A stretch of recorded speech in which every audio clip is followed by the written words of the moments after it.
ஈசாக்கினுடைய அடிமரத்தில் இருந்தான் தாவீது வந்தாரு. அந்த தாவீதுடைய வம்சத்தில் இருந்தான் யார் பிறந்தா? இயேசு கிறிஸ்து பிறந்தார். அவர் இப்போ 4 பேரை நம்ம பார்த்தோம். 4 பேரும் மாம்சத்தின் வழியாய் உறவின் வழியாய் பிள்ளைகள் பெற்றவர்கள். ஹல்லேலூயா. 5வது ஒரு நபரை பார்க்கிறோம். விண்ணுக்கும் மண்ணுக்கும் சொந்தக்காரர் அவர்.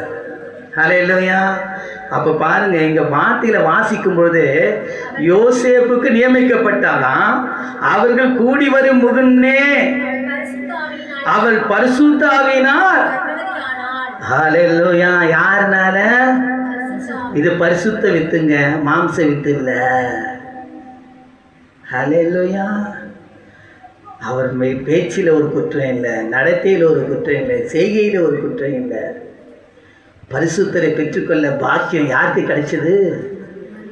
மரியாளுக்கு கிடைச்சது. அதனால தான் அங்கே மரியாதை பார்த்து ஒரு சொல்லுகிற வார்த்தையை நீங்கள் கவனிப்பீர்களானா 1ஆம் அதிகாரம், தேவ தூதன் அவளை நோக்கி, மரியாளே பயப்படாதே, நீ தேவனுடைய கிருபை பெற்றால் நீ கர்ப்பவதியாகி ஒரு குமாரனை பெறுவாய், அவருக்கே சென்று பெயரிடுவாயாக. அவர் பெரியவராயிருப்பார், உன்னதமானுடைய குமாரன் எனப்படுவார். கர்த்தராகிய தேவன் அவருடைய பிதாவாகிய தாவீதின் சிங்காசனத்தை அவருக்கு கொடுப்பார். அல்லேலூயா.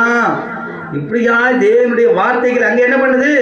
பேலன்ஸ் செஞ்சது. 46ஆம் வசனத்தை நாம் வாசிக்கும் பொழுது அதில் 46, அப்போது மரியாள், என் ஆத்துமா கர்த்தரை மகிமைப்படுத்துது. இனி எனக்கு வேதனை இல்லை, எனக்கு கண்ணீர் இல்லை, எனக்கு பயம் இல்லை.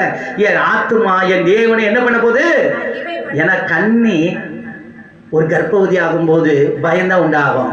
ஆனாலும் அவள் கர்த்தருக்குள்ள அந்த கிருபையினால பலப்பட்டது நிமித்தம் அவர் சொல்லுகிற ஒரு வார்த்தை என்ன சொல்றா?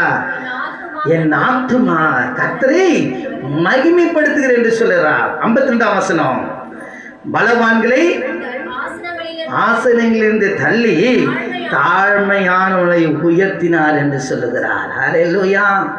அருமையான தேவனுடைய பிள்ளைகளே, நம்மை தேவன் அவர் என்ன பண்றாராம்? மகிமைப்படுத்த அளவராக இருக்கிறார். இங்கே 46, 47 வசனங்களை வாசிதான் கொள்வோம்.